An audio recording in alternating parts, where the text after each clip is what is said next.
જય સ્વામિનારાયણ। તારીખ 9/6/2025 જેઠ સુદ 13 સોમવાર।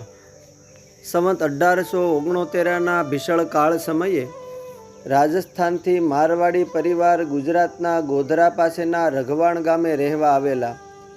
એ વખતે એમની સાથે એક 8 વર્ષના માતા પિતા વગરના નિરાધાર બાળકને સાથે લાવેલા।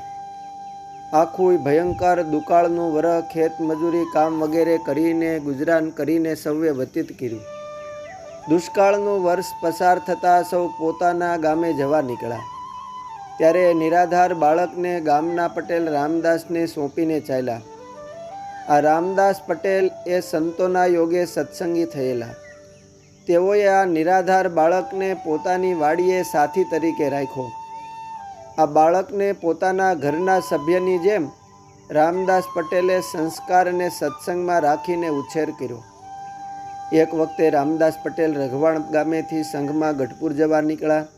ત્યારે તેમની સાથે આ મારવાડી નિરાધાર બાળક જે હવે યુવાન વયે પહોંચેલા એમને પણ સાથે દર્શને લાવ્યા। સૌએ ગઢપુર આવતા દરબારગઢમાં શ્રીહરિ અને સૌ સંતોના દર્શન કર્યા। આ નવયુવાનનું તો શ્રીહરિની મૂર્તિના દર્શન થતાં જ ચિત્ત ચોંટી ગયું। પૂર્વના કોઈ મુક્તાત્મા હોય એમ એ સમયે જ ત્યાં શ્રીહરિ પાસે જ કાયમ માટે ગઢપુર રહેવાની રામદાસ પટેલને વિનંતી કરી। રામદાસ પટેલ પણ ખરેખર આ સત્સંગી ને સંતોના અતિ હેતવાળા હતા એટલે એમણે તુરત જ સંમતિ આપી। થોડા સમય શ્રીહરિ પાસે રહેતા થકા દરબારગઢને લક્ષ્મીવાડીએ દોડી દોડીને સેવા કરીને શ્રીહરિને સૌ સંતો ભક્તોનો રાજીપો મેળવ્યો। એક દિવસે પોતાને વૈરાગ્ય થતાં શ્રીહરિ પાસે આવ્યા ને કહ્યું કે મહારાજ મને સાધુ કરો ને આપની સેવામાં કાયમી કરો। શ્રીહરિએ એમને મહાભાગવતી સાધુ દીક્ષા આપી ને એમનું નામ પ્રભુતાનંદ સ્વામી રાખ્યું। એક સમયે પ્રભુતાનંદ સ્વામી તારાપુર પાસેના ખડા કળોદરા ગામે મંડળ સાથે સત્સંગ વિચરણમાં પધાર્યા। સૌ હરિભક્તોએ સ્વામીને હેત કરીને રોક્યા। સ્વામી કહે કે ગામમાં મંદિર બાંધો તો સૌ સંતો રોકાઈએ। હરિભક્તો રાજી થયા ને હોંશે હોંશે મંદિરના પાયાનું ખોદકામ વગેરેનું કામકાજ શરૂ કર્યું। હજુ તો 1-2 દિવસ કામ ચાલ્યું હશે ત્યાં બાજુમાં રહેતો એક વ્યક્તિ આવ્યો ને દ્વેષથી મંદિરનું કામકાજ અટકાવ્યું। ગામ લોકોએ એને સમજાવ્યો પણ માન્યો નહીં ને મંદિરના પાયાના ખોદકામમાં જઈને બેઠો।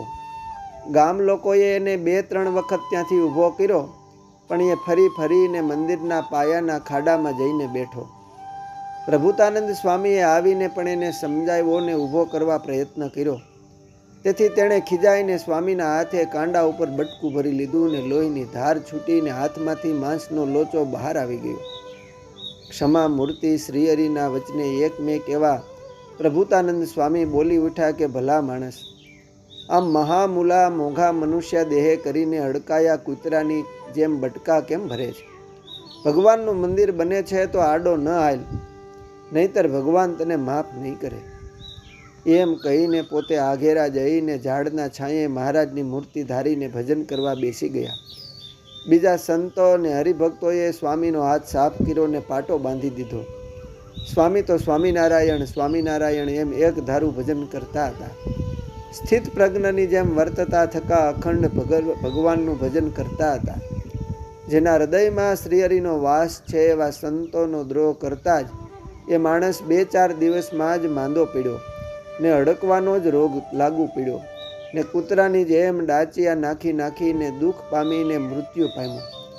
સૌ ગામ લોકોએ જાણ્યું જે ભગવાનનું મંદિર ને ભગવાનના સાધુનો દ્રોહ કરવાથી જ એ માણસ દુઃખને પામ્યો ને મોતને ભેટો। અસ્તુ જય સ્વામિનારાયણ। સંત સુમન સ્રજમાંથી।